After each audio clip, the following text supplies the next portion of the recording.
She was a queen, a mother to a king, and yet, for nearly 300 years, her body was left rotting in public, touched by strangers, kissed by tourists, and treated like a curiosity.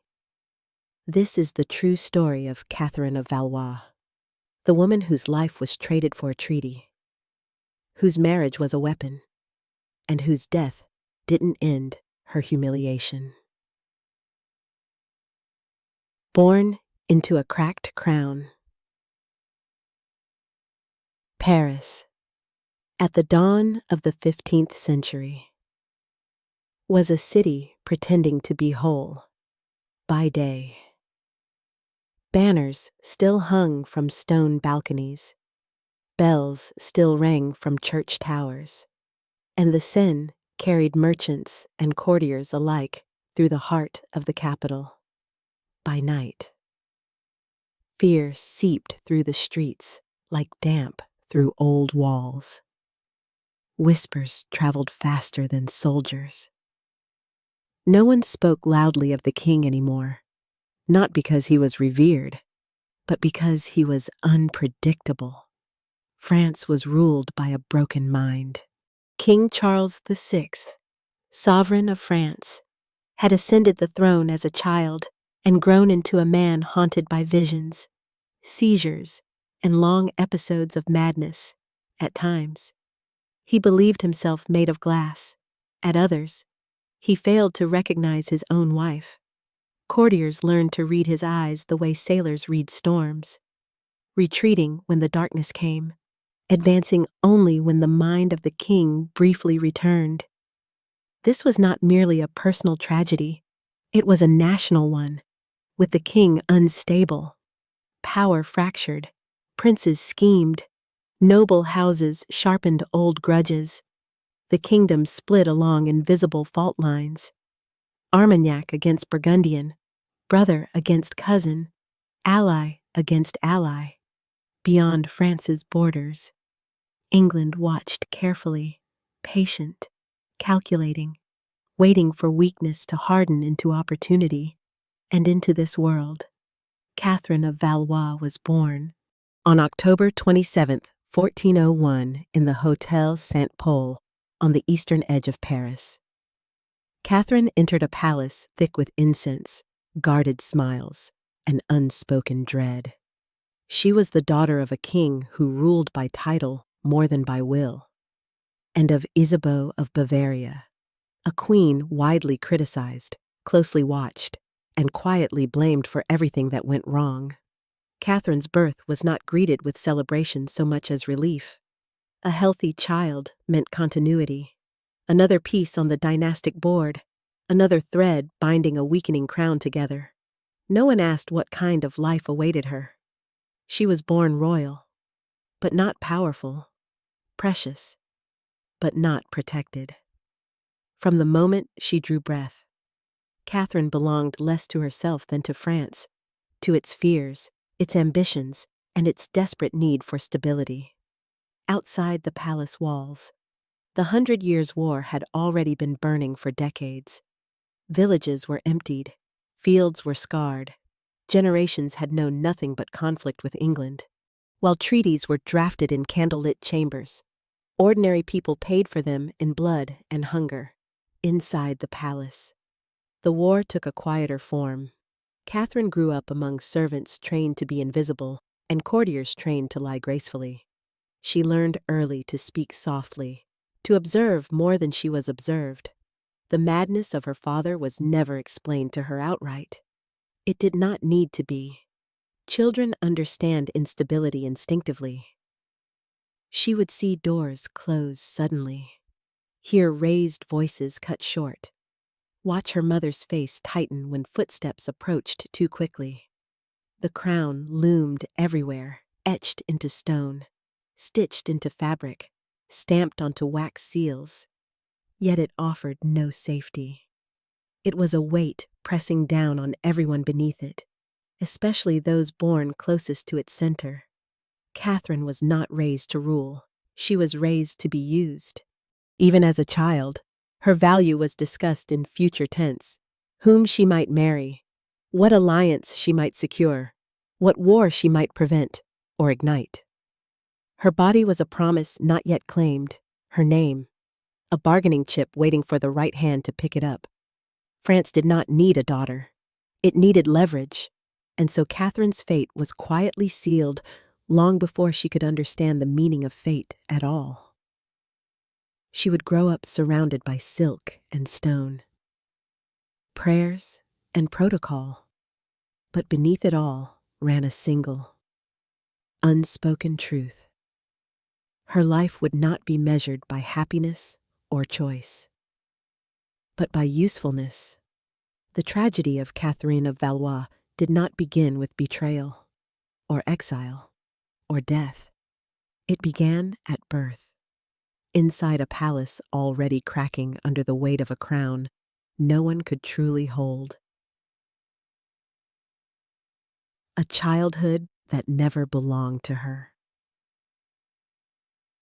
If Catherine of Valois learned anything early, it was how to disappear without leaving the room. Royal childhoods were not loud or affectionate affairs.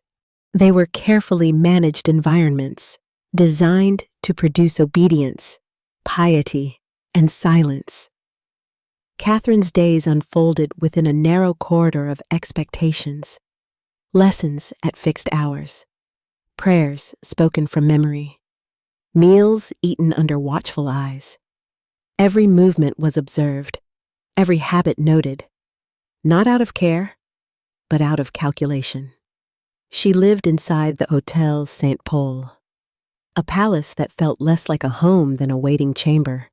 Its courtyards were wide, its chambers richly furnished. Yet there was always the sense that something was being postponed, decisions delayed, conversations cut short, smiles held too long. Her father, Charles VI, drifted in and out of her life like a figure seen through fog, in his lucid moments. He could be gentle, even tender, in his darker episodes. He became unreachable, terrifying not for what he did, but for what he no longer recognized. Catherine learned never to run toward him, only to wait to be summoned. Love, when it came, was conditional. When it vanished completely. Her mother, Queen Isabeau, was a constant presence and yet profoundly distant. Isabeau had learned survival the hard way, surrounded by hostile nobles and blamed for a kingdom unraveling beyond her control. She mastered the art of emotional economy. Affection was rationed. Trust was dangerous. Catherine was cared for, but never indulged. The queen understood better than anyone what happened to women who mistook warmth for safety. As Catherine grew, she was removed more frequently from court life and placed under the supervision of tutors and religious caretakers. Education was considered suitable protection, knowledge as insulation. She learned to read devotional texts, to write with elegant restraint, to move with grace that concealed thought. Piety was emphasized not because it saved souls, but because it shaped compliant women. The convent became her refuge and her cage. There, Catherine encountered a quieter world, one governed by bells instead of politics. The sisters spoke of humility and obedience as virtues, not necessities. For a time, she may have believed them, in the cloistered calm. She could almost forget that beyond those walls men were debating her future with maps and treaties spread before them. But even in prayer, the war found her. France was tearing itself apart from within. The feud between the Armagnacs and the Burgundians escalated into open violence. Assassinations took place in streets Catherine once rode through as a child. Loyalty shifted daily. Power changed hands not through law, but through blood. And always, England waited. Catherine was too young to understand strategy, but not too young to sense danger. She saw guards double, heard rumors slip through servants' whispers, felt the tension in the way adults spoke her name, never casually, always with implication. She was no longer simply the king's daughter. She was potential. By her early teens, Catherine's childhood was already ending. Her body became a subject of scrutiny. Her appearance, noted. Her demeanor, assessed. Beauty, in royal terms, was not a compliment.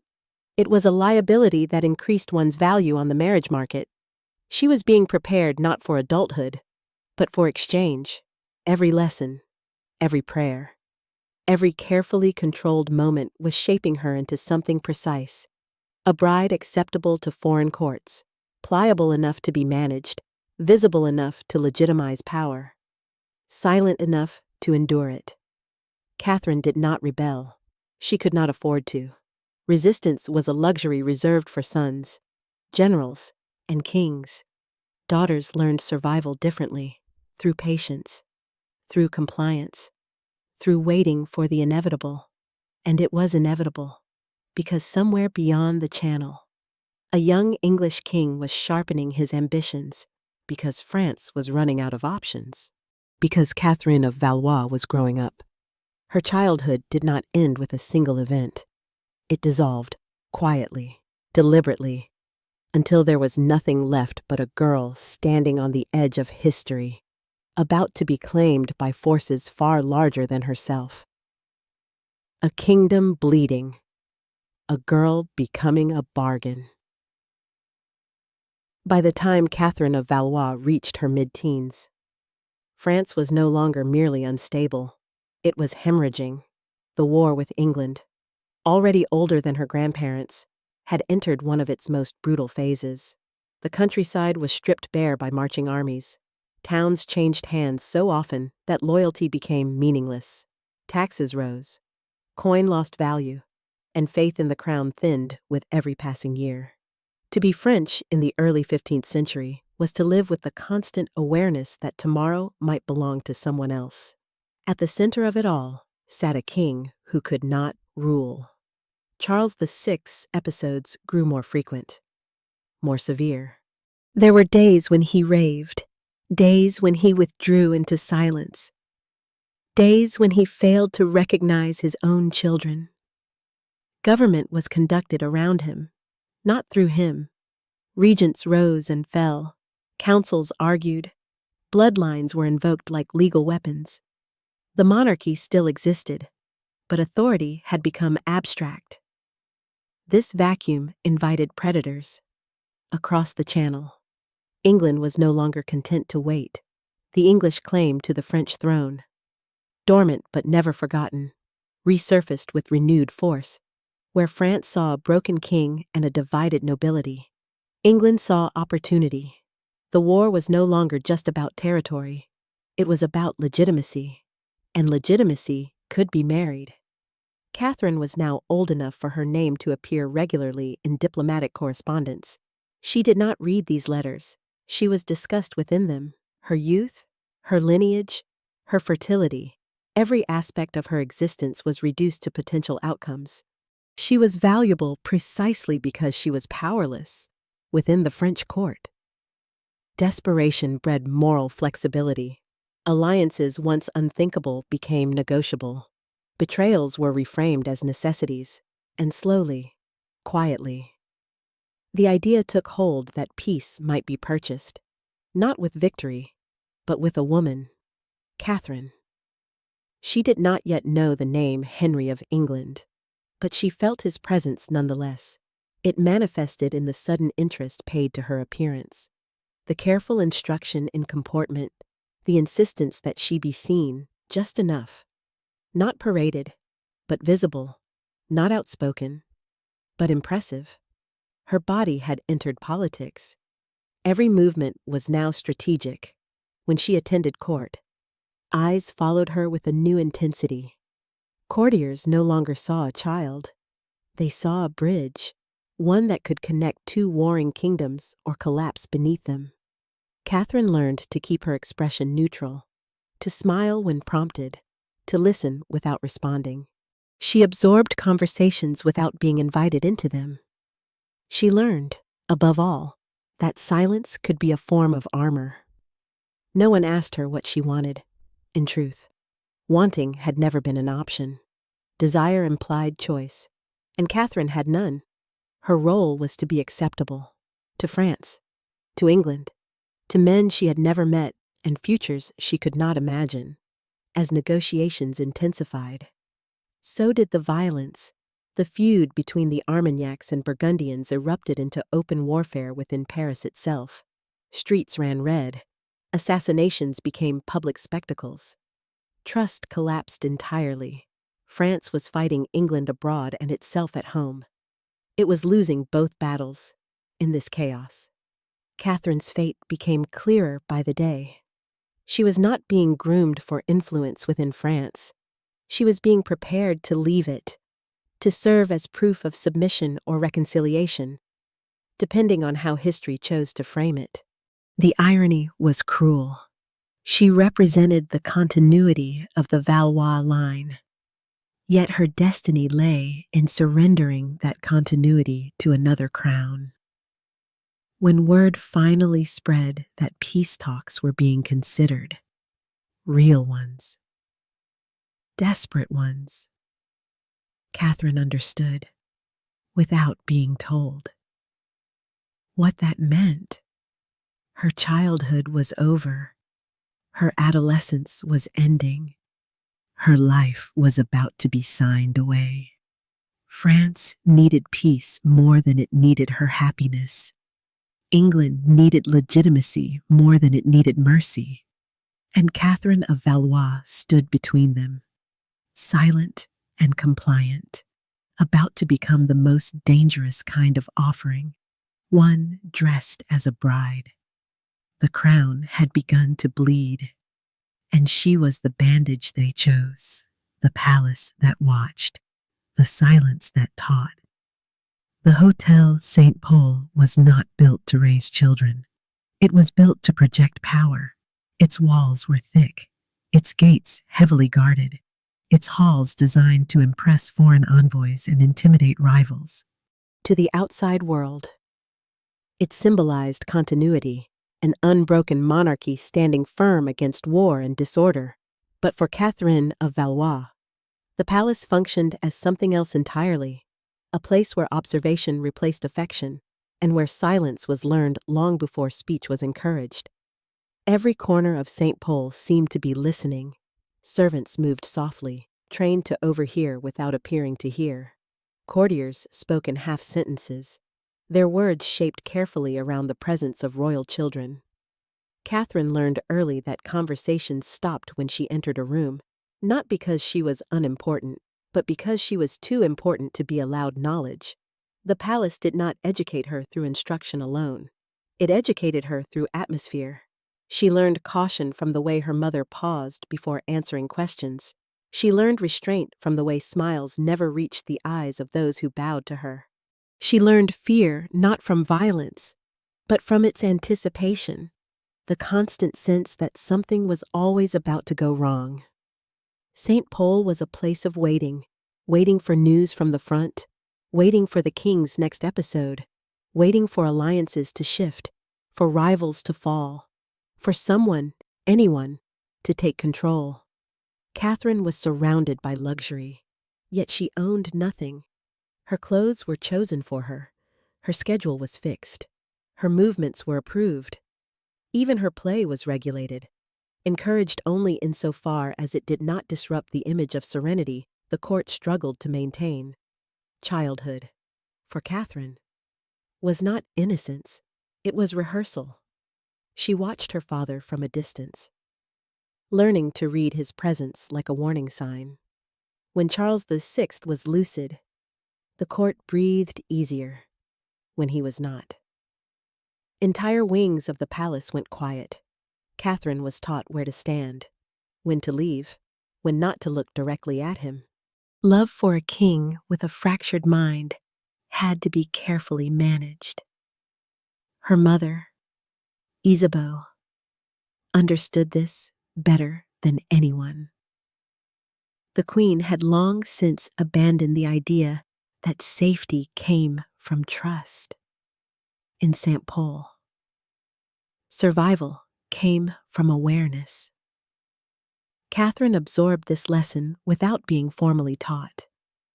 She learned that emotional closeness could be dangerous. That attachment invited vulnerability, and vulnerability was something the palace exploited. So she became observant. She listened more than she spoke. She learned to sit still, to make herself smaller when necessary, more graceful when required.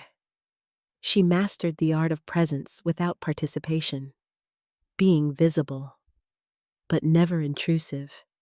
It was a skill that would later define her life. Though Catherine was still young, her isolation was deliberate. Royal daughters were not encouraged to form strong bonds. Even with siblings, attachment complicated futures. Separation made departures easier. And everyone knew she would eventually leave.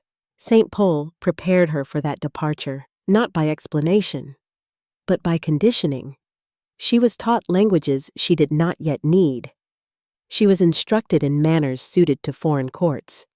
She was reminded constantly of her lineage, not to instill pride, but to reinforce obligation. Every lesson carried the same unspoken message. You exist for a purpose beyond yourself. Outside the palace, Paris grew increasingly unstable. Riots flared. Armed factions clashed in the streets. Rumors of betrayal reached even the most guarded chambers. Catherine was rarely taken beyond the palace gates now. The city had become unpredictable, and unpredictability was the enemy of dynasties. Yet even as her world narrowed physically, its significance expanded politically. St. Paul had become a pressure chamber. Decisions made within its walls would determine the fate of France, and Catherine was no longer just a child inside it. She was an asset being carefully preserved, monitored, and prepared. She did not yet know for whom. What Catherine learned in the palace was not history, nor politics, nor war. She learned something far more enduring. That silence could keep you alive, that obedience could be mistaken for virtue, and that in royal bloodlines, love was optional, but usefulness was not. St. Paul did not raise her to speak. It raised her to endure. When Catherine of Valois was sent to the convent, it was described as an honor. The court spoke of it as protection, distance from political intrigue, shelter from the noise of Paris, an environment suitable for shaping a young princess into a woman of virtue. In truth, it was another form of control, a quieter one, more refined, but no less deliberate. The convent stood beyond the reach of street violence and factional bloodshed, its stone walls enclosing order, routine, and prayer. Bells divided the day into predictable segments. Silence was not merely encouraged, it was sacred, for Catherine. The transition was jarring at first. The chaos of St. Paul had been replaced by stillness so complete it felt artificial. And yet, she adapted quickly. Here, obedience was not political. It was spiritual. Instructions were framed as moral truths. Submission was praised as holiness. Endurance was rewarded with approval. Catherine excelled, not because she believed deeply in the theology she memorized, but because she understood systems. The convent was another hierarchy, another structure that demanded compliance in exchange for safety. She learned Latin prayers, scripture, and devotional writing. She learned to lower her eyes when addressed. She learned to kneel without discomfort. The sisters praised her discipline, her composure, her ability to disappear into routine. Few noticed how little she revealed of herself, how carefully she guarded whatever thoughts remained private. Knowledge, here, was permitted, but only certain kinds. History was taught selectively. War was discussed abstractly, stripped of blood and consequence. Politics was absent altogether, as if power did not exist beyond the cloister. The world Catherine knew, the fractured court, the mad king, the plotting nobles, was treated as something distant and unworthy of attention. But Catherine knew better. News filtered in despite the walls. It always did. Through visiting clerics. Through servants whose tongues loosened when they believed no one important was listening. Through the tone of letters sent by her mother. Carefully worded, but heavy with implication. France was unraveling faster than anyone admitted. The conflict between the Armagnacs and Burgundians had escalated into outright civil war. Paris itself was no longer safe. Assassinations occurred in broad daylight. Men who swore loyalty one week were dead the next. Authority had splintered beyond repair. And above it all, the war with England continued, relentless, grinding, unforgiving. Catherine prayed daily for peace, as she was instructed, but prayer, she began to understand, was not the same as agency. It was a ritual that allowed others to feel absolved while decisions were made elsewhere. The convent did not free her from her destiny. It prepared her to accept it. As she grew older, Catherine became aware of her own body in new, unsettling ways, not through vanity, but through observation. The sisters' glances lingered longer. Instructions about modesty grew more specific. She was no longer simply a child of royal blood. She was a young woman whose future would be shaped by marriage. The convent spoke of marriage as duty. The court spoke of it as strategy, and both agreed on one thing: Catherine would not choose. Her education intensified accordingly. She was trained in etiquette suitable for foreign courts. She practiced languages she had never spoken aloud. She was taught to smile at the correct moments, to listen attentively, to suppress visible emotion. Her value lay in her adaptability. Catherine absorbed these lessons quietly, efficiently. She did not protest. She did not ask questions. She understood that questions created doubt, and doubt created danger. The irony was sharp. Within the walls of a religious institution dedicated to humility, Catherine's royal importance only increased. She was being refined, polished, and preserved, like something fragile and expensive, awaiting transfer, and all the while, the war pressed closer. England's victories grew bolder. French defeats became harder to conceal. The idea that France might lose, not just territory, but sovereignty, was no longer unthinkable. Peace was becoming urgent, and urgency has a way of stripping away pretense. One day, Catherine would be summoned back from the convent, not with explanation, but with instruction. She would be told that her presence was required, that her role was clear, that her obedience was expected. She did not know when that day would come, only that it would. The convent bells continued to ring, the prayers continued to be spoken, and Catherine of Valois continued to learn the most important lesson of all: that virtue, when shaped by power, is often just another name for surrender. The message arrived without ceremony. There was no explanation folded into its seal, no attempt to soften its meaning with tenderness or reassurance. It came as royal instructions always did: brief, formal, unquestionable. Catherine of Valois was to leave the convent and return to court. Her presence was required. Preparations were already underway. She understood immediately. No one needed to say the words marriage or treaty. No one needed to mention England. The timing alone told her everything. France did not summon its daughters without reason, and it never did so for their benefit. When Catherine stepped beyond the convent walls for the last time, the world felt louder than she remembered. The air smelled sharper, less incense, more smoke. Armed escorts surrounded her carriage, their armor dull with use. This was not a ceremonial procession. It was a transfer. Paris, once familiar, now looked altered, older, harsher. The streets were tense, guarded. Faces turned to watch her pass, some with curiosity, others with resentment. Royal blood no longer inspired awe. It inspired expectation.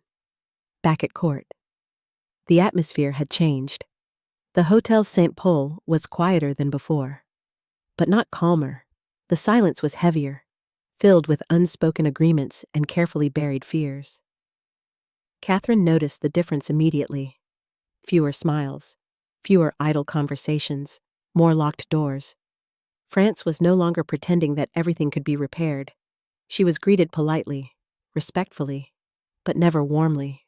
Her mother, Isabeau, received her with composed affection. There was an embrace, brief and public, a kiss on the cheek. The queen's eyes lingered on her daughter's face, not with sentiment, but assessment. Catherine had grown as expected. She would suffice. That night, Catherine was informed of her future, not in a single conversation, and never directly.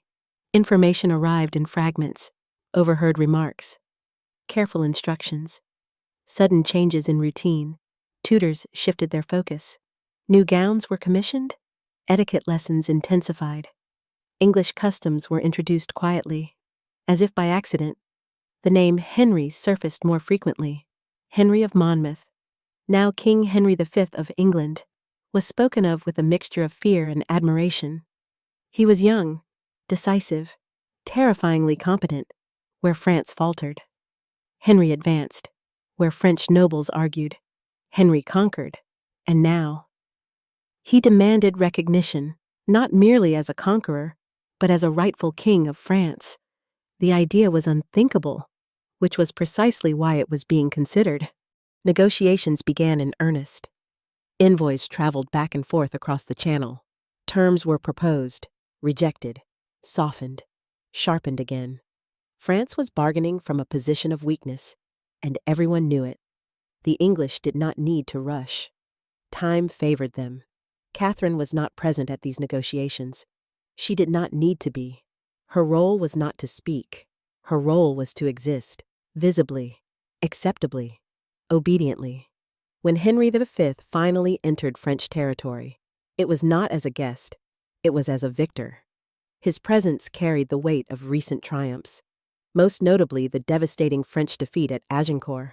His army had humiliated France on its own soil. Now he stood within reach of its crown. Catherine saw him from a distance at first. He was not introduced to her as a potential husband.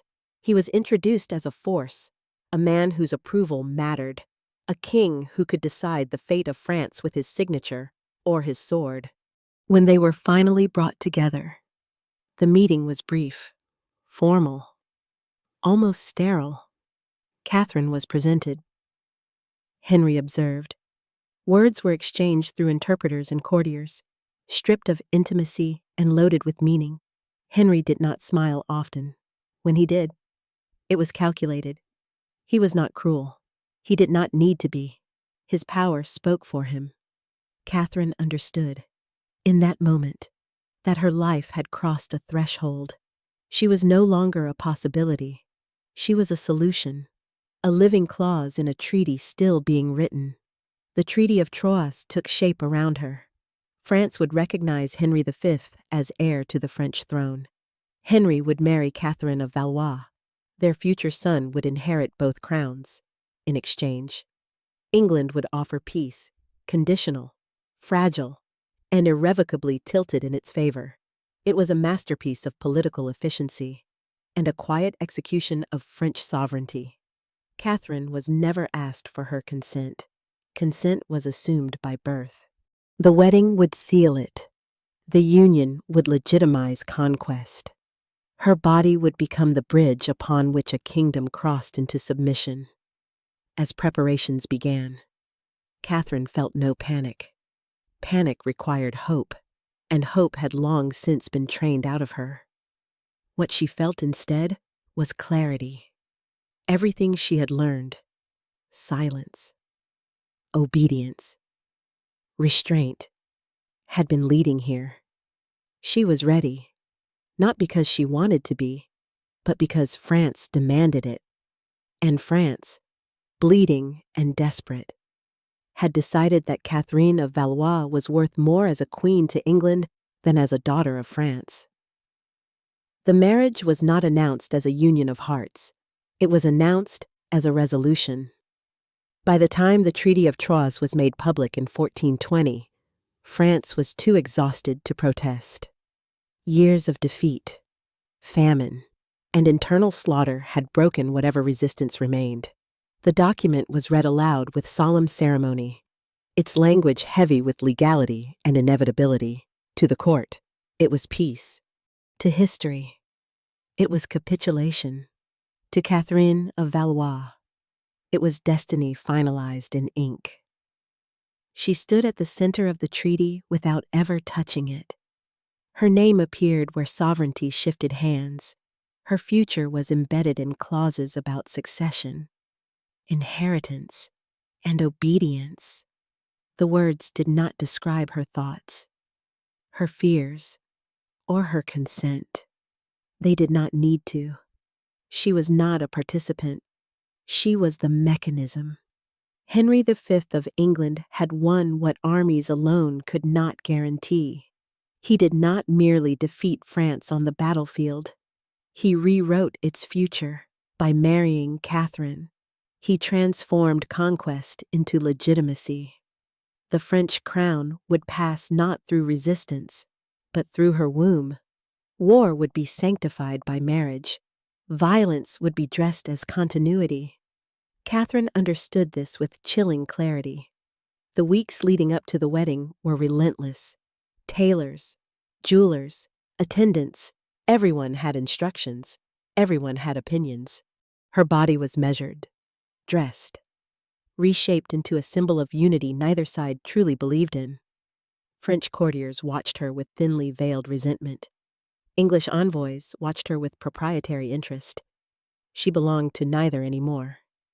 Henry, by contrast, moved with the ease of a man who knew history was bending in his favor. He was courteous, controlled, and distant. He spoke to Catherine with respect, but never intimacy. There was no illusion of romance between them. This was not required. Affection was irrelevant. What mattered was compliance, fertility, and public acceptance, and Catherine provided all three. The wedding took place in Troyes, a city chosen for its political symbolism rather than its beauty. The ceremony was grand, meticulously staged to project unity where none truly existed. French nobles attended because they had to. English nobles attended because they had won. When Catherine walked toward Henry, she did so steadily, her expression composed. Years of training had prepared her for this moment. She knew how to walk without hesitation, how to lower her eyes without submission appearing weak, how to speak vows that erased her former life. With those vows, Catherine ceased to be only French. She became English. The crown placed upon her head was heavy, not just with gold, but with consequence. She was now Queen of England, and soon, if fate held, mother to a king who would rule two nations that hated each other. The irony was brutal. France had offered her up to preserve itself, yet in doing so, it had undermined its own future. England celebrated the marriage as a triumph of order over chaos, law over rebellion. But beneath the ceremony lay an unspoken truth. Peace built on submission rarely endures. Catherine crossed the Channel soon after.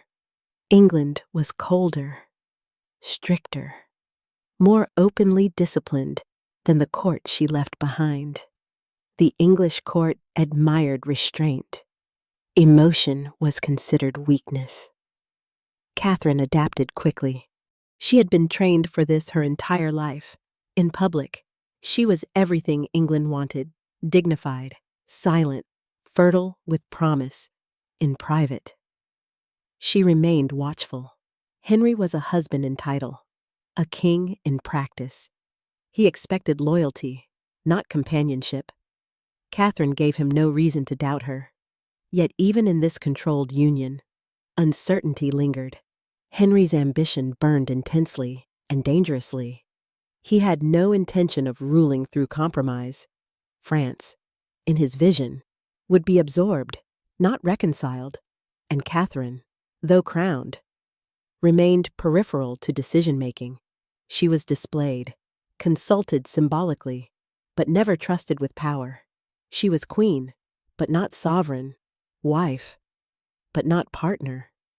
When Catherine became pregnant, the court exhaled in collective relief. The treaty had produced proof. The future had a body. A son would seal everything. And when that son was born, Henry VI, he was celebrated as the child who would unite England and France forever. Catherine held him, fully aware of the lie. Because peace enforced by conquest is fragile. Because crowns inherited through treaties can still be shattered by swords. And because Catherine of Valois, despite all appearances, had learned one truth too well. History does not spare those who serve it obediently. Her role was complete. Her value had peaked, and the crown she wore, though earned through war and marriage, would not protect her from what came next. Catherine of Valois had become a queen at precisely the moment her influence vanished in England. Her title carried weight, but not authority. The court treated her with respect, ceremony, and distance. She was seated prominently, addressed formally, praised for her dignity. Yet when decisions were made about war, succession, governance, her presence was symbolic at best. The English crown did not elevate queens to rule. It displayed them. Henry V had never intended otherwise. Their marriage functioned as designed. It legitimized his claim, silenced opposition, and produced an heir. Once those goals were met, Catherine's political usefulness diminished rapidly. She was no longer a bridge between kingdoms. She was an accessory to stability.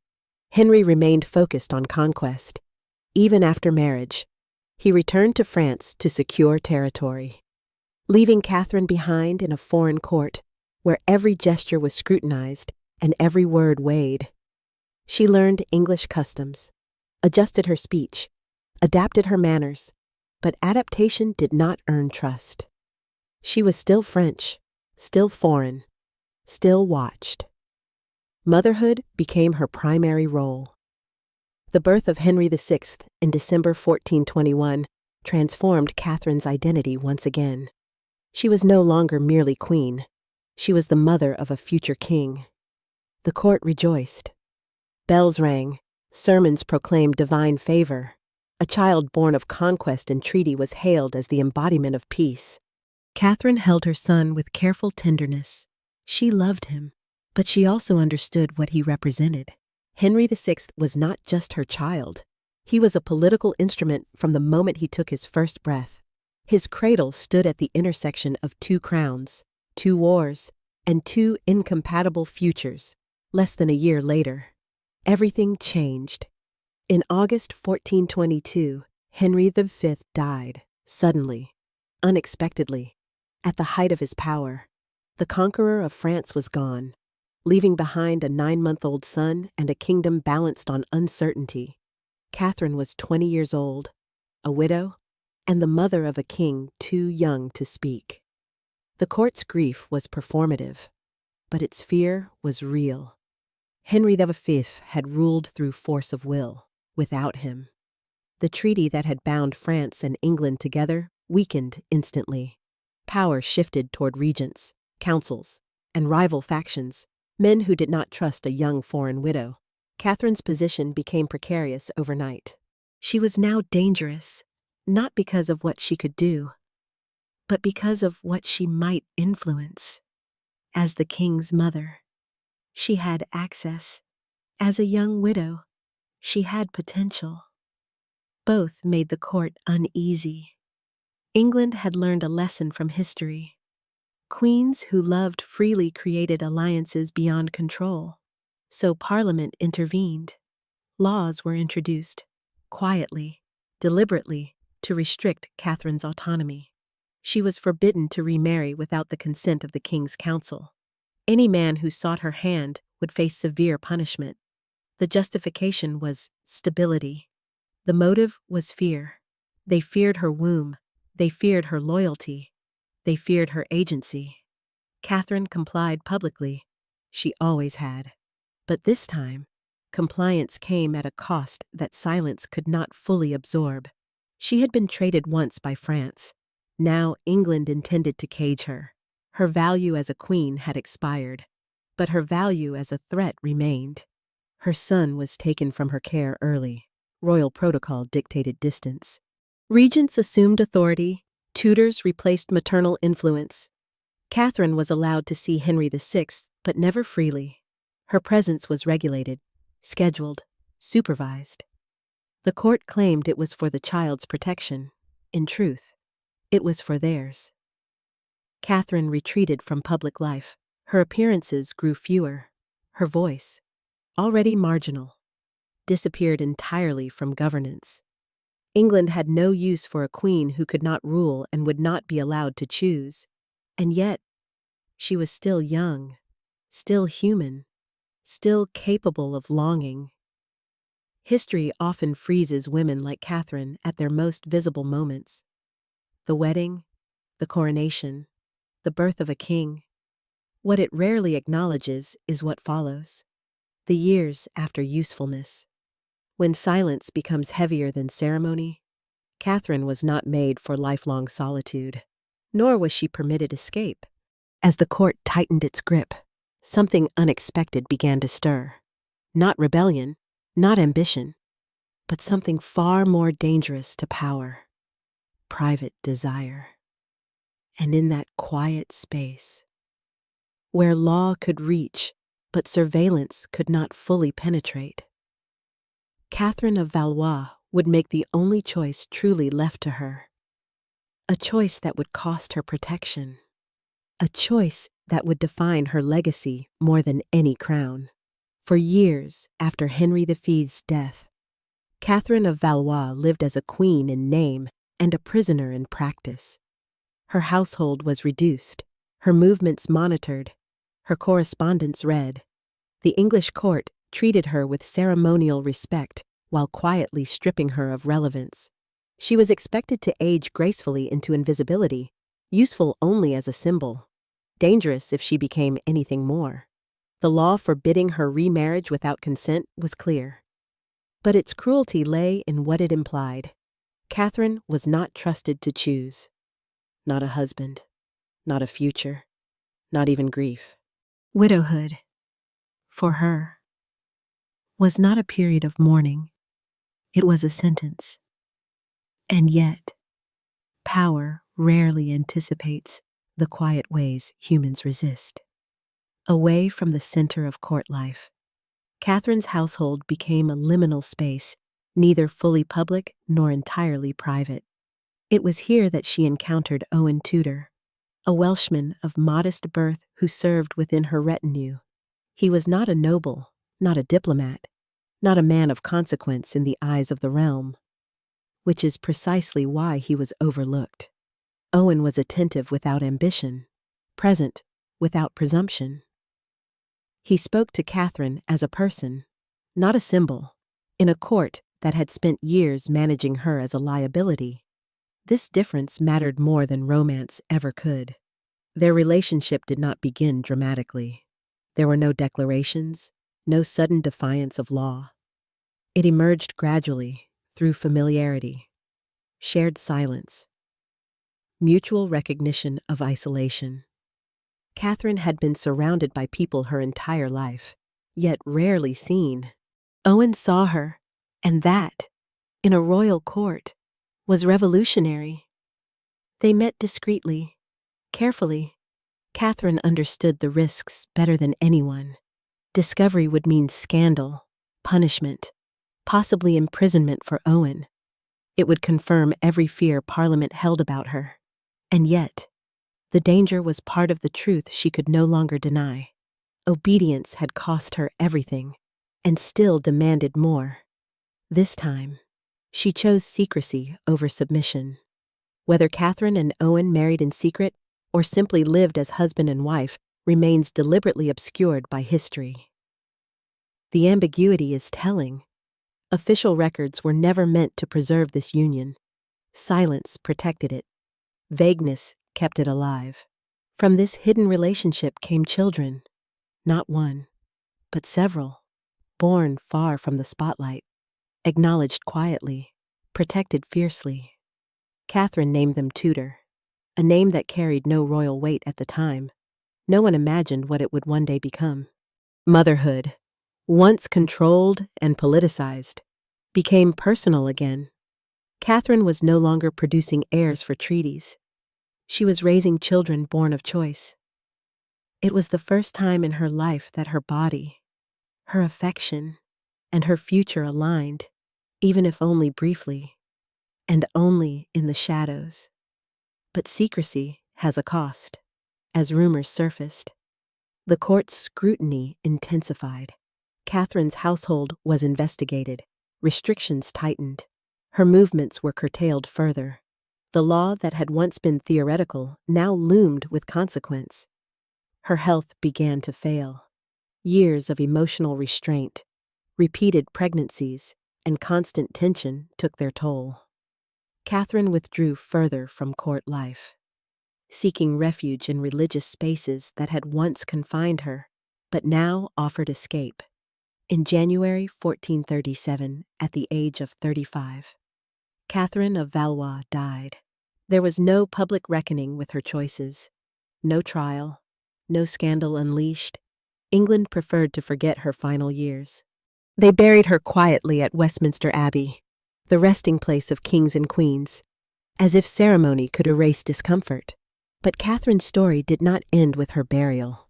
Her son by Henry V would grow into a weak king, presiding over the collapse of England's claim to France. The treaty she had embodied unraveled. The war resumed. The peace she had been traded for proved temporary. And the children she bore in secrecy? They would change history. Her eldest son with Owen Tudor, Edmund Tudor.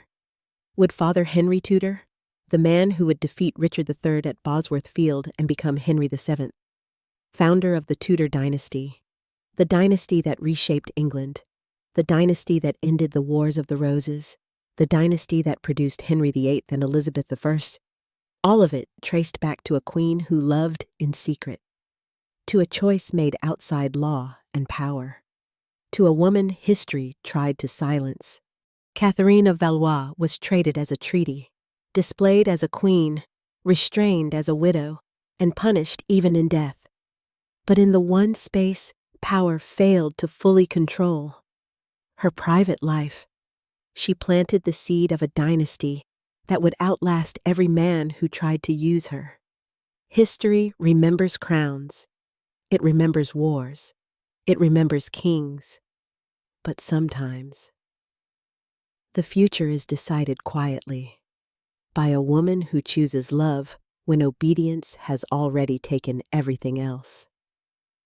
If Catherine of Valois had been allowed to fade quietly into history, her story would already be tragic enough. But power was not finished with her. She died in January 1437, only 35 years old, young even by the harsh standards of her century. England recorded her death with restraint and relief. A problematic widow, a woman who had stepped outside control, was finally gone. Officially, she was honored as a queen. Privately, she was treated as an embarrassment best sealed away. She was buried in Westminster Abbey, among kings, consorts, and saints. The location suggested dignity. The reality was far less respectful. Catherine's burial was incomplete. She was placed in a temporary tomb, her coffin sealed but not fully interred. Awaiting the completion of a proper monument, this was not unusual. Funds, politics, and priorities often delayed royal memorials. What was unusual was what followed. The tomb remained unfinished for decades. then centuries. At some point, no one recorded exactly when, Catherine's coffin was opened. Whether out of neglect, curiosity, or deliberate decision, her body was removed from its sealed resting place. Instead of being reburied, it was left exposed within the abbey. Her embalmed remains, remarkably preserved, became a visible object. A former Queen of England was reduced to a display. Visitors passed by her corpse. Monks and officials walked around it.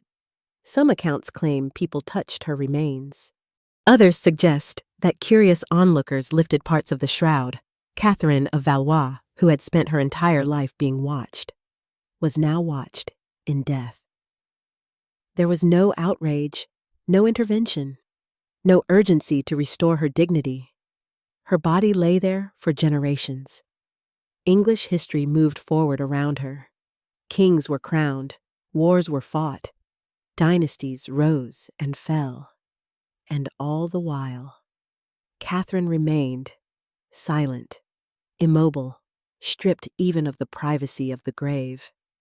The symbolism is difficult to ignore in life. Her body had been used to legitimize conquest. In death, it became an artifact, something owned by the institution she once served. One story, passed down centuries later, would become infamous.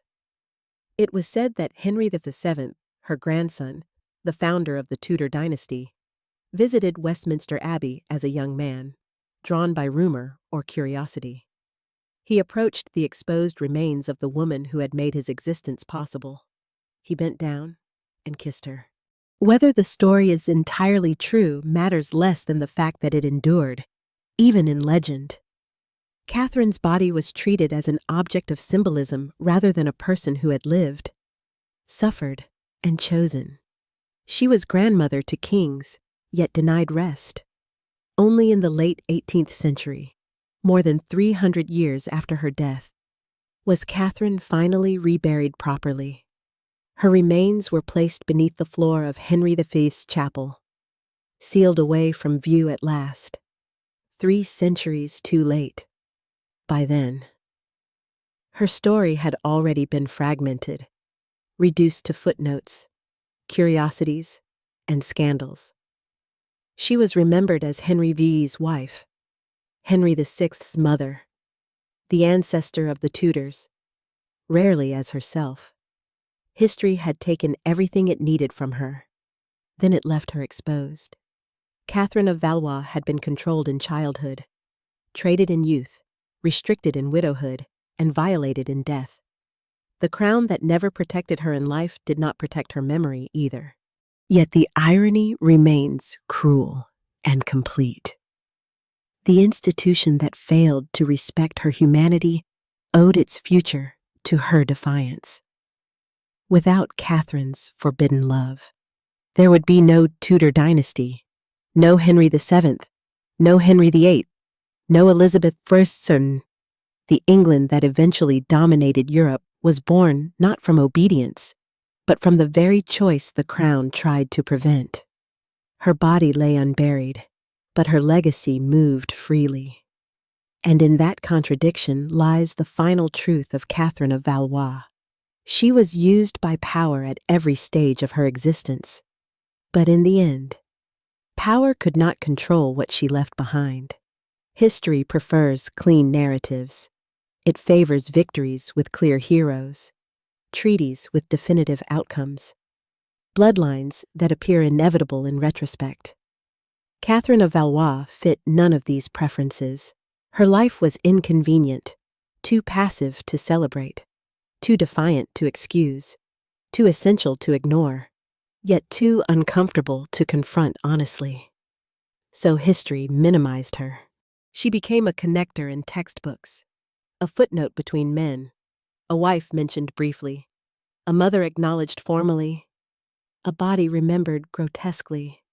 Her interior life, her thoughts, her endurance, her private rebellion was stripped away, because it did not serve the story of kings and crowns. But forgetting is not the same as erasing. Every major political transformation in 15th and 16th century England carries her imprint. The collapse of English authority in France, the weakness of Henry VI's reign, the Wars of the Roses, all of them trace back to the fragile peace Catherine embodied and the instability it failed to resolve. She was the hinge on which two kingdoms turned, and then broke. Henry VI, her son, inherited crowns he could not hold, raised away from her influence, surrounded by men who feared female authority. He grew into a ruler ill-equipped for violence and manipulation. His reign unraveled slowly, painfully, until England descended into civil war. And it was there, in that chaos, that Catherine's hidden legacy surfaced. The Tudors did not rise through conquest or treaty. They rose through survival. Edmund Tudor, Catherine's son by Owen, was not born to rule. He possessed no crown, no army, no immediate claim. Yet his lineage mattered precisely because it existed outside official power structures. It was adaptable, quiet, unthreatening, until it wasn't. When Henry Tudor finally took the throne in 1485, he did so not as a conqueror backed by overwhelming force, but as the last viable option in a country exhausted by bloodshed. His claim was complicated, fragile, and disputed, and yet it held because it carried Catherine's blood, the same woman England had tried to control. Silence and a race had quietly ensured its future through the one act she was never meant to commit: choosing her own partner, loving without permission, creating a lineage outside law. The Tudors would later rewrite history to legitimize themselves, carefully smoothing over Catherine's forbidden relationship, posthumously legalizing what had once been dangerous. Power forgives what it later depends on, but Catherine herself never benefited from that forgiveness. She was not rehabilitated in popular memory. She was not celebrated as a matriarch of the dynasty she created. Her suffering remained invisible, her endurance unremarked, and perhaps that is the most revealing judgment history passed on her. Catherine of Valois did not fail history. History failed to notice her humanity. She lived in a world where women were currency, not citizens, where obedience was praised until it became inconvenient, where silence was expected, but never truly respected. Yet even within that system, she carved out something real, not loudly, not publicly, not heroically, by the standards history prefers. She did it quietly, through patience, restraint, and one decisive refusal to surrender her entire self. That refusal did not save her. It did not protect her body. It did not grant her peace. But it reshaped a kingdom. Catherine's story is not a tragedy because she lost power. She never truly had it. It is a tragedy because she was never allowed to be more than useful, until the moment usefulness ended. And yet, in the long arc of history, usefulness fades. Legacy does not. Her bones were left exposed, but her bloodline endured. Her voice was silenced, but her choices echoed. Her life was controlled, but her defiance outlived the men who feared it. Catherine of Valois was never meant to matter beyond her treaty. And that is precisely why she does. Because sometimes the most consequential figures in history are not those who command armies or sign laws, but those who endure long enough, quietly enough, to change the future from the margins. Her story does not end with a crown or a grave. It ends with a question history still struggles to answer. How many futures were shaped by women whose names were never meant to be remembered? And what does it cost a civilization to forget them? Strip away the treaties, the coronations, the legends, and what remains is not a symbol, but a woman. Catherine of Valois did not live in grand gestures. Her life unfolded in restraint, in adaptation, in the narrow spaces left open by men who assumed control was complete. She was never allowed to rule, never invited to advise, never trusted with authority, and yet, history kept returning to her because it could not move forward without passing through her. She was born into a kingdom already failing her. She was raised in silence to avoid provoking it. She was married to save it. She was restrained to protect it, and she was exposed in death to satisfy its curiosity. At every stage, Catherine was acted upon. What makes her story endure is not that she overcame these forces in dramatic fashion, but that she remained human beneath them. She adapted without surrendering entirely. She obeyed without becoming empty. And when obedience demanded the erasure of her last remaining self, she quietly refused. That refusal did not look like rebellion. It looked like love. In a world where her body had always been political, she chose intimacy without permission. In a system that reduced her to lineage, she created a family that existed outside law. In a culture that demanded silence, she lived a private truth no court could fully police, and for that, she paid dearly. She died young. Her children were marginalized. Her memory was mishandled. Her body was denied dignity for centuries. History did not reward her courage. It barely acknowledged it. Yet history is shaped as much by unintended consequences as by deliberate acts. The Tudor dynasty, one of the most transformative in English history, did not arise from conquest, law, or divine right. It arose from a choice Catherine was never meant to make. And that is the final irony. The same institutions that feared her autonomy were ultimately saved by it. Catherine of Valois never sat on a throne and commanded power.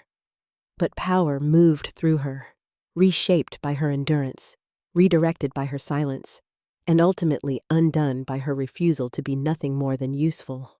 Her story forces an uncomfortable reckoning. How many women like Catherine lived entire lives as instruments of policy, remembered only for what they provided to men? How many were erased not because they lacked impact, but because their impact challenged the narrative of control?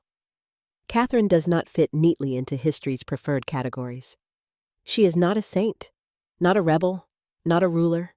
She is something far rarer and more dangerous to power. A woman who survived long enough to leave consequences. In the end, Catherine of Valois did not win. She did not escape suffering. She did not see the future she created. But history is not only written by those who win. Sometimes it is written by those who endure, by those whose quiet choices outlast crowns, whose private defiance reshapes nations, and whose humanity persists even when history tries to strip it away. Catherine's life reminds us of a truth history prefers to forget. That power can command obedience, but it cannot fully control legacy, and that sometimes. The future belongs not to those who rule loudly, but to those who are underestimated, constrained, and nearly erased, yet still leave behind a world that could not exist without them.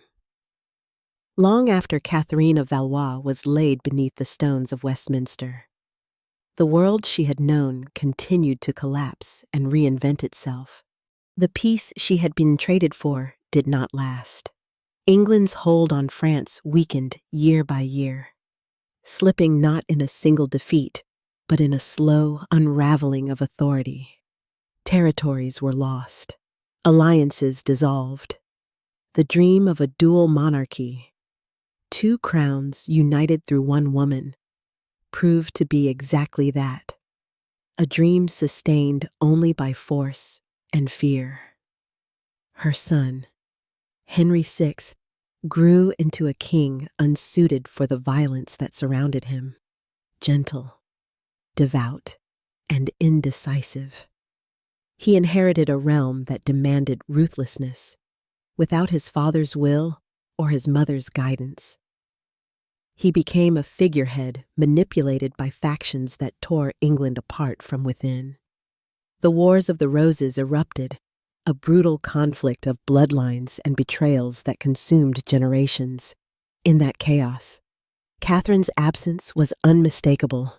She had been removed from her son's life early, deliberately, out of fear that her influence might complicate power. Yet the very traits Henry lacked, emotional grounding, resilience, quiet strength, were the traits Catherine had been forced to cultivate her entire life. History often notes what kings did wrong. It rarely asks who was prevented from helping them do better. As England bled itself dry, Catherine's other legacy remained unseen but alive. The Tudor children, born quietly, raised cautiously, matured in the margins of power. They learned flexibility rather than entitlement, survival rather than dominance. Their claim was weak on paper, but potent in reality. They were connected to nearly every rival bloodline, yet beholden to none. When Henry Tudor finally stepped onto the stage of history, he did not arrive as destiny fulfilled. He arrived as necessity. England was exhausted, its nobility decimated, its people desperate for stability. The crown needed not a conqueror, but an end to chaos. Henry Tudor offered that, carefully, pragmatically, without illusion. And behind his claim stood Catherine, not loudly, not officially, but undeniably. Her blood tied him to kings. Her choices made his existence possible. Her quiet defiance gave England an escape from its own destruction. Yet even as the Tudor dynasty consolidated power, Catherine herself remained in the shadows. She was acknowledged legally, sanitized politically, and remembered selectively. Her forbidden love was reframed as acceptable once it no longer threatened authority. Power, after all, forgives what it can no longer punish. But forgiveness is not remembrance. Catherine was never celebrated as the woman who saved England from itself. She was never honored as the matriarch of a new era. Her name remained bound to treaties, marriages, and curiosities, never to intention or courage. Perhaps that is fitting. Her life was not one of triumph, but of endurance, not of command, but of consequence. She did not seek to reshape the world. She simply refused to let it take everything. And that refusal was enough. In the end, Catherine of Valois stands as a quiet indictment of how history allocates meaning. She reminds us that influence does not always look like power, and resistance does not always announce itself. Sometimes, it survives in private rooms, in forbidden choices, in children born without permission. Sometimes, it survives long enough to become a dynasty. Catherine was never meant to be remembered as more than a means to an end. And yet, centuries later, the world she helped create still bears her imprint. Not because she ruled, but because she endured, and in a history written by men who mistook control for permanence, endurance proved to be the most dangerous legacy of all. If Catherine of Valois had lived a quieter life, if she had died without love, without defiance, without children born outside permission, history might have treated her more kindly, or at least more neatly. Instead, she lived just long enough to complicate everything. The world Catherine inhabited was one that valued women only when they solved problems created by men. She was useful as a daughter, useful as a bride, useful as a womb, useful as a symbol. Each phase came with ceremony, protection, and attention. And each ended the moment her usefulness threatened to become autonomy. That pattern did not end with her death. It simply changed form. England used her memory the same way it had used her body, selectively. Chroniclers emphasized her marriage to Henry V because it justified conquest. They emphasized her motherhood because it legitimized succession. They emphasized her burial because it suggested dignity. What they avoided was choice. They avoided the years after Henry's death. When Catherine lived outside their script, they avoided Owen Tudor's name. They avoided the fact that the Tudor dynasty began not with divine right, but with disobedience quietly tolerated until it became indispensable. Because acknowledging Catherine's agency meant acknowledging something far more dangerous: that history is not only shaped by power, but by those power fails to fully contain. Catherine never challenged the system directly. She did not write manifestos. She did not rally allies. She did not defy Parliament in public. Her resistance was intimate, domestic, almost invisible. That is why it worked. The English crown could crush rebellion. It could silence dissent. It could rewrite law, but it could not fully regulate human attachment. And so Catherine did the one thing the law could not anticipate cleanly. She built a future quietly, out of sight, beyond immediate consequence. By the time her children mattered, it was too late to undo them. The irony is sharp. France traded Catherine to England to end a war. England restrained Catherine to prevent instability. And both kingdoms eventually suffered precisely because they misunderstood her role. They saw her as an object that could be placed, restricted, or buried. They never considered her as a source of continuity independent of their control. Yet continuity was exactly what she provided. The Tudor dynasty would stabilize England not through conquest, but through consolidation. Henry VII ruled cautiously, suspicious of spectacle, deeply aware of fragility. These were not traits learned in palaces of certainty. They were inherited from a lineage born in discretion. Catherine's influence lived on not in policy, but in temperament, in caution over arrogance, in survival over dominance, in endurance over display. She had learned those lessons painfully and passed them on without ever being credited. History often pretends that systems are stronger than individuals. Catherine's life suggests something more unsettling. Systems rely on individuals far more than they admit, and they unravel when those individuals are treated as expendable. Catherine was expendable to France. She was expendable to England. She was expendable to history, and yet, none of them could move forward without her. That contradiction is not unique to Catherine of Valois. It is structural. It repeats across centuries, across borders, across names that never make it into textbooks. Women whose lives are arranged, traded, constrained, until their quiet decisions shape outcomes no council planned for. Catherine's story survives because it exposes that pattern, not loudly, not triumphantly, but persistently. She reminds us that usefulness is a trap disguised as honor, that obedience is praised only until it becomes inconvenient, and that the most lasting forms of influence often emerge from spaces power believes it has already secured. Catherine did not live to see the meaning of her life reevaluated. She never heard herself described as the hidden matriarch of a dynasty, or as the quiet pivot of European history. She never knew that her private love would matter more than her public crown. But history knows now, and knowing changes how we read the past. Catherine of Valois was not weak. She was constrained. She was not insignificant. She was underestimated. She was not remembered poorly by accident.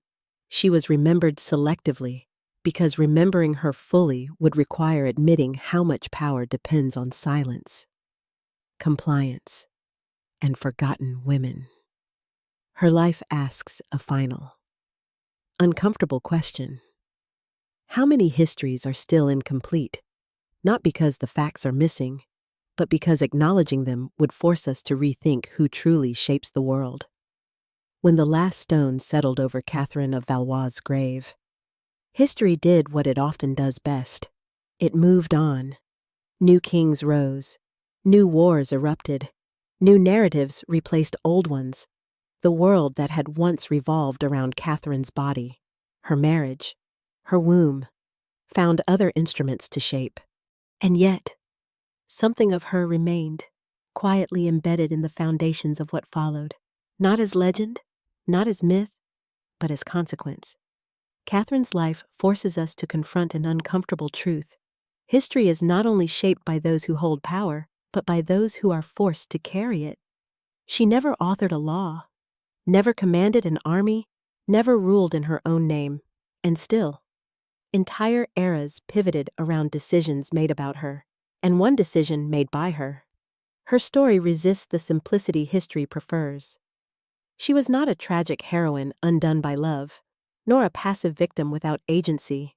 She was something far more difficult to categorize, a woman who understood the limits imposed on her and navigated them with precision. She complied when compliance was unavoidable. She waited when waiting was survival, and when nothing remained but erasure. She chose herself quietly, without permission. That choice did not save her, but it outlived her.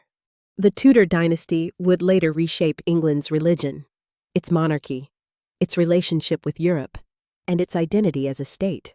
Those transformations are often credited to powerful men: Henry VII's caution, Henry VIII's tyranny, Elizabeth I's brilliance, but beneath them all lies Catherine's shadow. Without her forbidden children, there is no Tudor claim. Without her endurance, no continuity.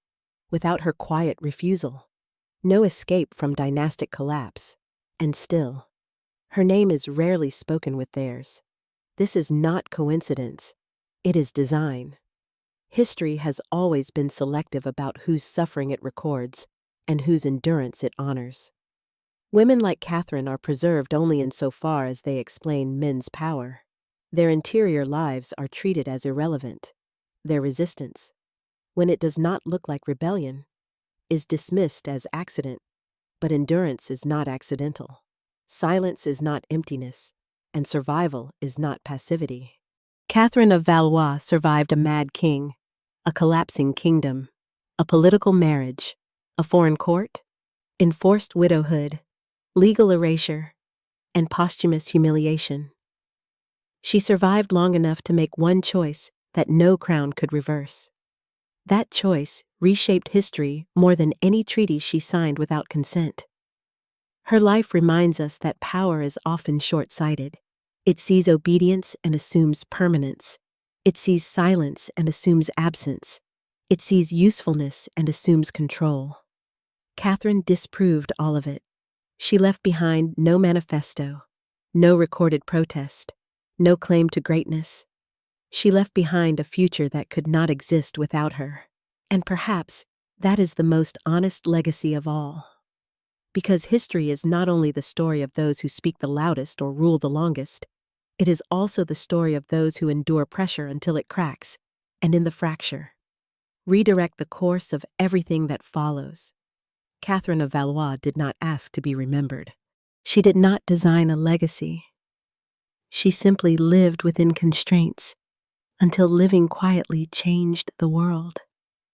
When the crown was gone, when the treaty failed, when her body was finally allowed to rest, what remained was not a queen, but a consequence history could never fully bury. And that is why, centuries later, her story still unsettles us, because it forces us to ask, how many lives like hers shaped the world we inherited, and how many are still waiting to be seen, not as symbols, but as human beings whose quiet choices mattered more than power ever admitted. Centuries later, Catherine of Valois no longer lies exposed. Her body rests beneath stone, sealed away, finally granted the privacy denied to her in life and in death. Visitors to Westminster Abbey walk past the chapel of Henry V without knowing that beneath their feet lies the woman who made dynasties possible and whose dignity was postponed for 300 years. History tells them where kings are buried. It rarely tells them why queens were left waiting. Catherine's world feels distant now. Medieval courts, arranged marriages, treaties written in blood and ink, and yet, her story remains unsettlingly familiar. Strip away the crowns and titles, and what remains is a pattern that never truly disappeared. A woman valued for her usefulness, praised for her silence, restricted when her autonomy becomes inconvenient, remembered only insofar as she serves someone else's legacy. Catherine was not unique because she suffered. She was unique because the consequences of her endurance were impossible to erase. Her life exposes a truth history prefers to soften. Power is rarely threatened by open defiance alone. It is threatened by those who survive it, adapt to it, and quietly outlast it. Catherine did not overthrow systems. She lived long enough to let them reveal their own fragility. France used her to buy peace, and lost it anyway. England restrained her to preserve order, and descended into chaos. Both kingdoms underestimated the impact of a woman they believed fully controlled. They were wrong.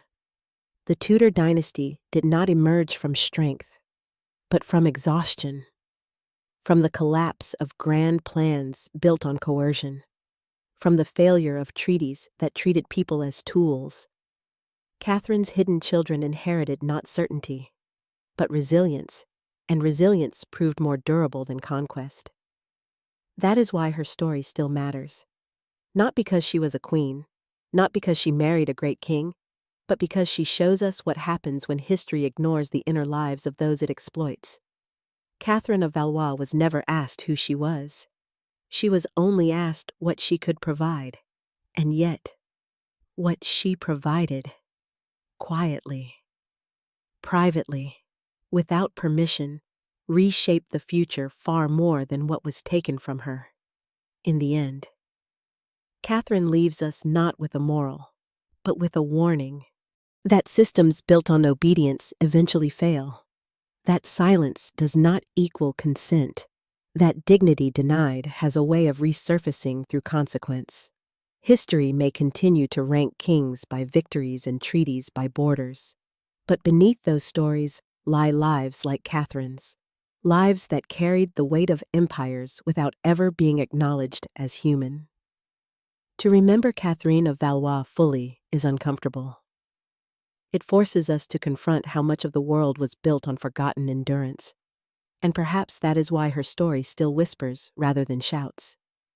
Because even now, long after the crown has crumbled and the treaty has faded, her silence continues to speak, asking us whether we have learned to see the people history once decided were expendable. If Catherine of Valois teaches us anything, it is how easily history trains us to listen for the wrong things. We are taught to hear proclamations, to follow banners, to memorize the names of battles and the men who ordered them. We learn to measure importance by volume, by how loudly someone ruled, how decisively they conquered, how visibly they changed the map.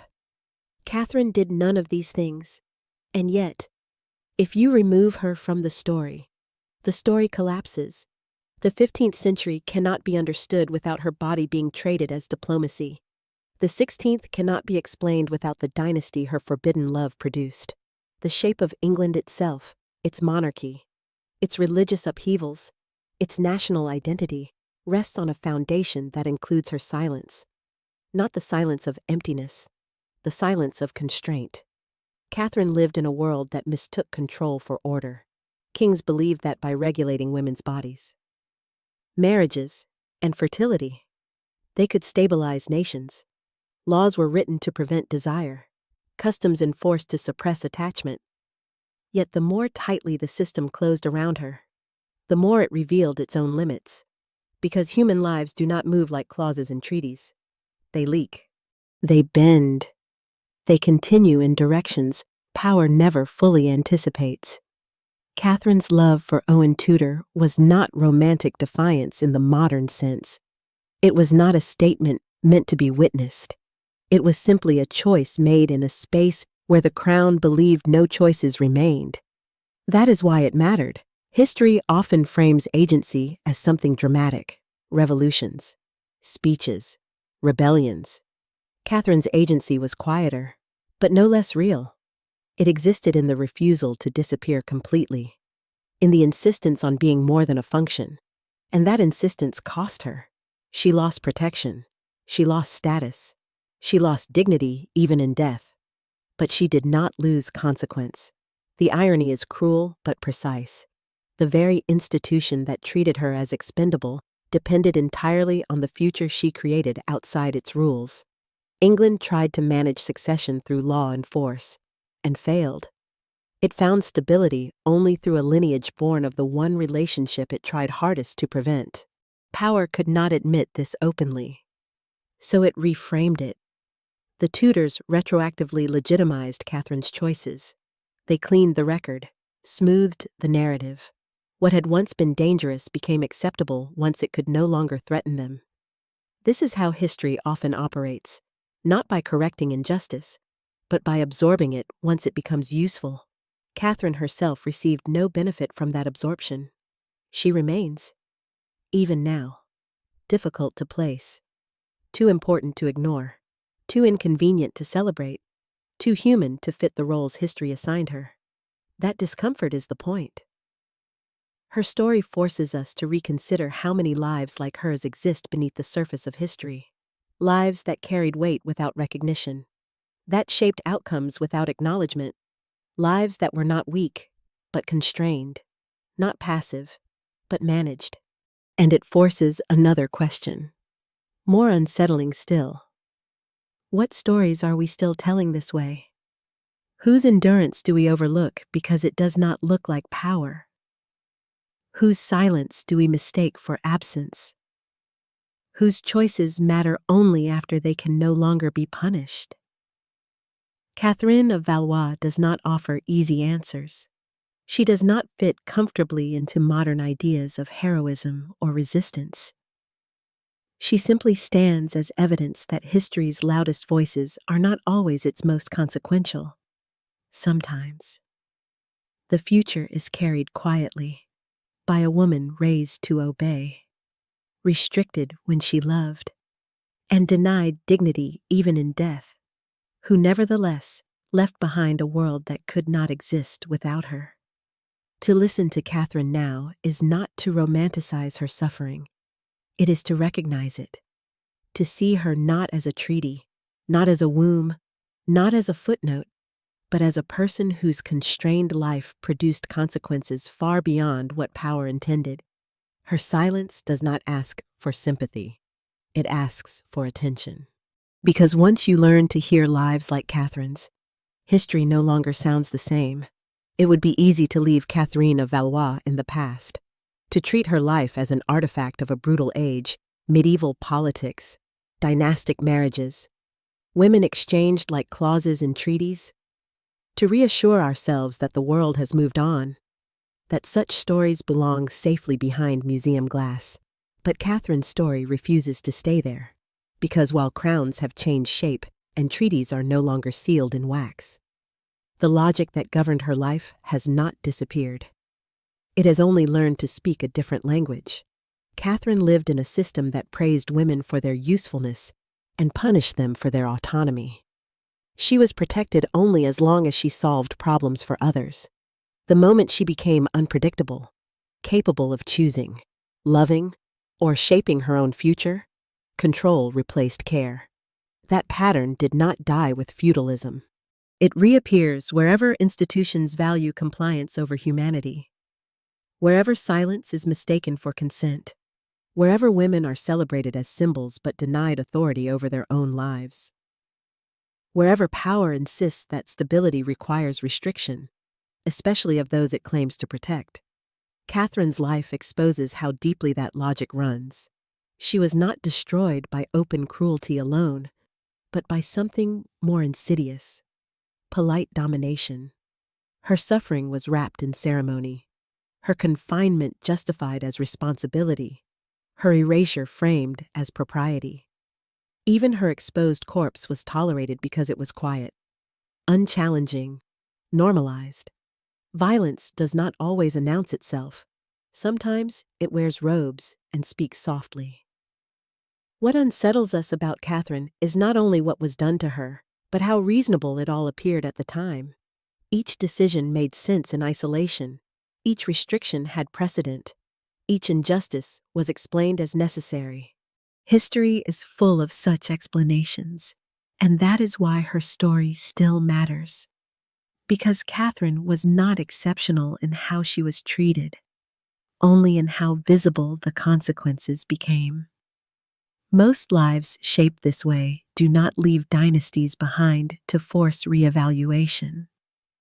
Most are absorbed into silence completely. Catherine survived just long enough and chose just freely enough to leave evidence. Evidence that control is never total, that endurance can redirect outcomes, that private choices can outlast public power. Her story also challenges how we define resistance. We are taught to look for defiance that is loud, collective, and unmistakable. Catherine offers a different model, one born of constraint rather than freedom. Her resistance was not aimed at overthrowing a system. It was aimed at remaining human within it. That kind of resistance is harder to recognize and easier to dismiss. Yet it is often the only kind available. Catherine did not escape the system that confined her. She did not win. She did not live happily ever after. But she denied the system total victory, and in doing so, changed what followed. That matters, because history is not only about who wins, it is about what survives. And what survived Catherine was not her crown, nor her treaty, nor her carefully managed obedience. What survived was the consequence of her refusal to disappear entirely. When we tell her story now, we are not redeeming the past. We are interrogating it. We are asking why certain lives are remembered only as instruments, and what it costs us, collectively, to accept that framing. Catherine of Valois forces us to look at history not as a sequence of rulers, but as a web of constrained lives whose quiet endurance carried weight no one wanted to acknowledge. She reminds us that the future is often shaped not by those with the most power, but by those power assumes it has already neutralized. And that realization is uncomfortable, because it means responsibility does not rest only with kings and governments, but with the systems we accept, the silences we normalize, and the lives we choose not to see. Catherine's story does not belong only to the 15th century. It belongs wherever usefulness is mistaken for worth, where obedience is mistaken for virtue, where silence is mistaken for absence, and as long as those mistakes persist. The quiet life of Catherine of Valois will continue to speak, not as a queen, not as a symbol, but as a human being whose constrained choices still ask us what kind of history we are willing to accept, and which lives we are still choosing not to hear. By the time history finally slowed enough to look back, Catherine of Valois had already been transformed into something safer than the truth. She became ancestry, she became context, she became explanation. These are comfortable categories. They allow history to acknowledge a woman's importance without confronting her experience. Catherine was important because she connected dynasties, because her bloodline mattered, because her marriage changed the course of wars. All of that is true, and all of it avoids the more difficult reckoning. What did it cost her? Catherine's life was not extraordinary because it was unique. It was extraordinary because it was typical of how power treated women at its center. She was managed from birth. Her movements, education, and body were all regulated in the name of stability. Each stage of her life was framed as necessary, reasonable, inevitable. No single moment looks monstrous in isolation. That is how systems endure. She was never beaten publicly, never imprisoned dramatically, never executed. Instead, she was guided, redirected, restricted, and silenced, step by step, politely, with ceremony and justification. By the time her autonomy vanished, it appeared to have disappeared naturally. This is the violence history struggles to name. Catherine's endurance was not heroic in the way epics demand. It was slow. It was quiet. It was full of compromise and calculation. She learned when to yield and when yielding would erase her completely. And it was only at that edge, when nothing remained but function, that she stepped sideways into a life not approved but still real. That step mattered more than anyone could have predicted, because legacy is not always intentional. Catherine did not plan to found a dynasty. She did not imagine her children reshaping England. She was not thinking in centuries. She was thinking in days, in moments of privacy, safety, affection, and recognition. History often assumes that impact requires intention. Catherine proves otherwise. Her greatest influence emerged not from strategy, but from survival. The Tudors inherited this paradox. They ruled with an awareness of fragility that older dynasties lacked. They understood how quickly legitimacy could collapse, how thin the line between authority and chaos truly was.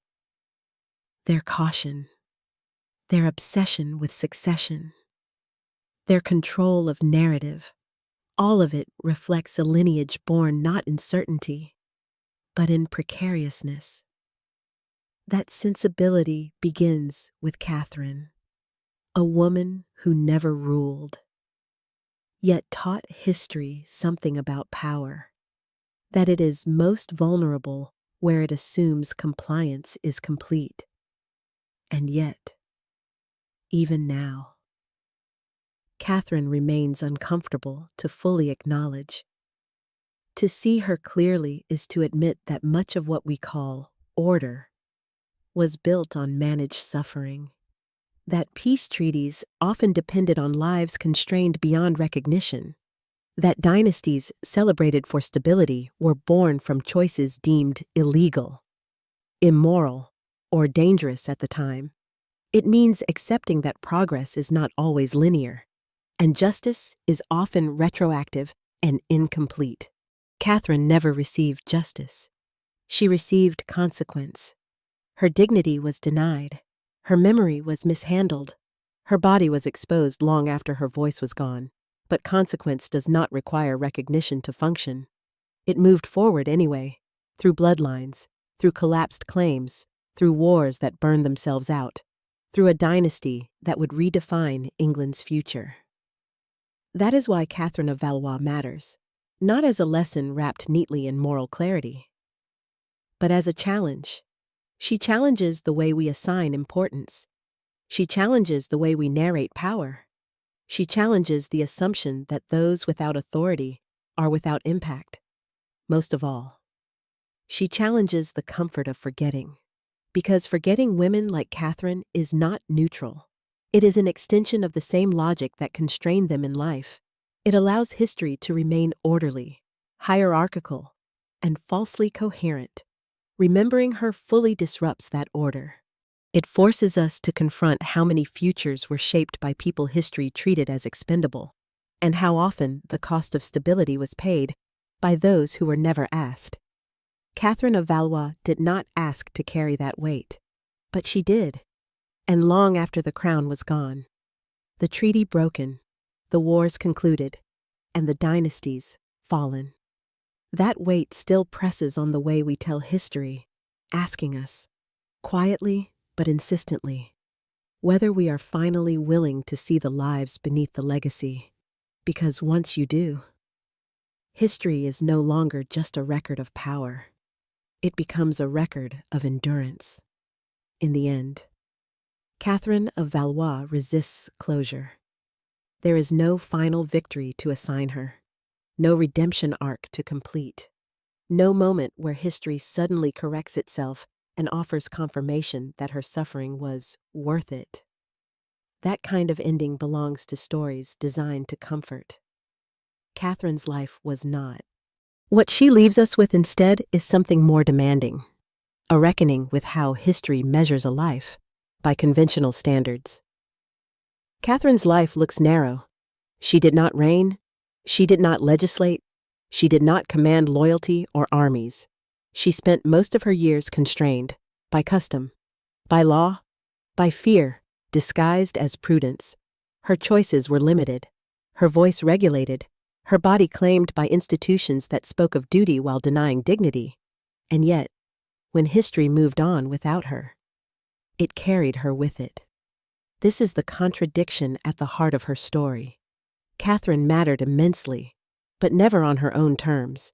She was indispensable and disposable at the same time. She was central to events she could not influence and erased from narratives she made possible. That tension is not accidental. It is structural. History has long been written to privilege intention over consequence, authority over endurance, speech over survival. Catherine fails those tests, and in doing so, exposes their limits. Her impact was not the result of ambition. It was the result of being forced to live inside constraints so tight that even a small private deviation could alter the future. That is not weakness. It is pressure revealing fault lines. Catherine did not overthrow the systems that confined her, but she demonstrated that those systems were never as stable as they claimed. They depended on her compliance, her silence, her availability. When she withdrew even a fraction of that, when she chose something for herself, the future rerouted, and history had no language ready for that. So it did what it often does. It reframed her. It minimized her. It turned her into background. It spoke of her as lineage, not as life, as a connection, not a consciousness. Even her death was not allowed to be final. Her body lingered, exposed and handled, as if the institution that had owned her life still felt entitled to her remains. Only centuries later was that entitlement quietly withdrawn, too late to matter to her, just in time to avoid embarrassment. But memory does not work the way institutions want it to.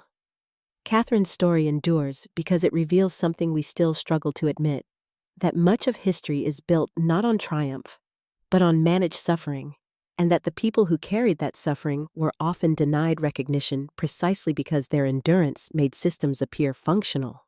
To see Catherine clearly is to accept that stability has costs, and that those costs were unevenly distributed. It is to acknowledge that women were not merely present in history as symbols or vessels, but as pressured lives whose constrained choices shaped outcomes long after their names were set aside. Catherine of Valois was not a saint. She was not a rebel. She was not a ruler. She was a person whose life was used until she chose, quietly, not to be entirely used up. That choice did not free her, but it endured. And that endurance is what history could not contain, sanitize, or fully bury. When we look back now, past the crowns, the treaties, the exposed remains, we are left with a question that reaches far beyond Catherine herself. How many lives like hers are embedded in the foundations of the world we inherited? How many futures were shaped by people history taught us not to look at too closely?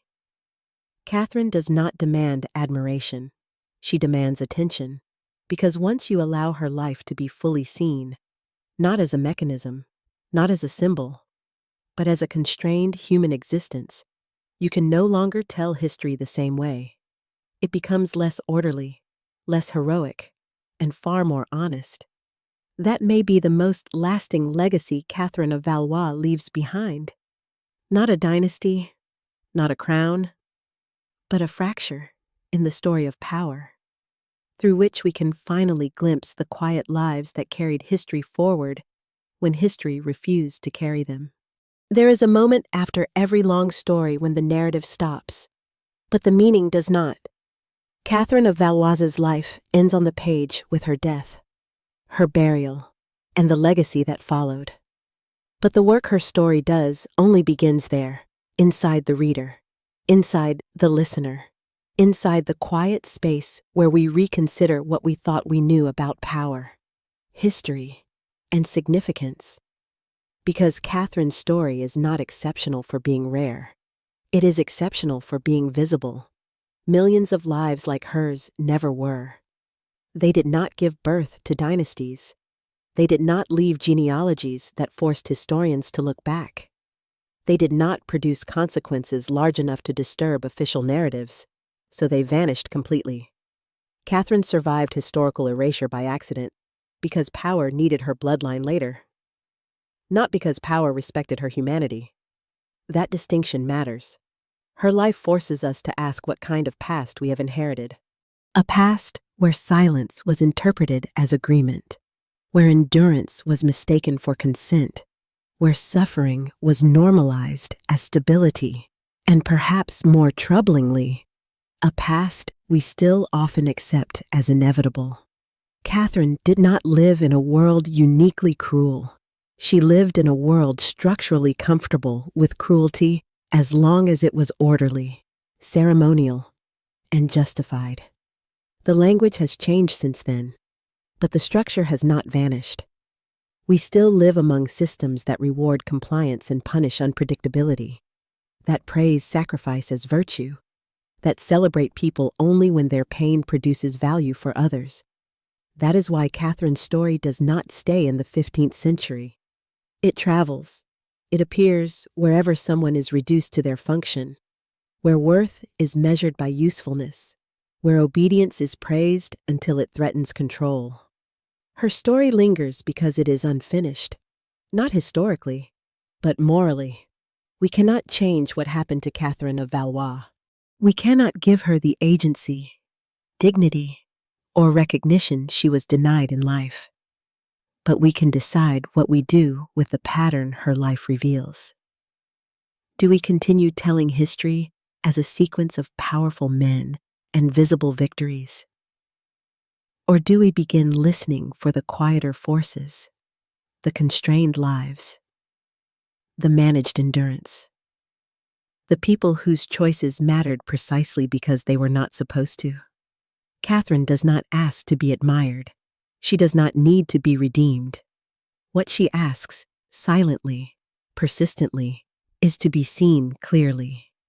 Not as a bridge between kings, not as a womb of succession, not as a curiosity left unburied, but as a human life shaped under pressure, whose quiet refusal to disappear altered the future in ways power never intended. And once you learn to see her that way, something changes. You begin to notice how many histories rely on lives treated as expendable, how many narratives are built on managed silence, how often endurance is mistaken for insignificance. Catherine of Valois reminds us that history does not only belong to those who command it, it also belongs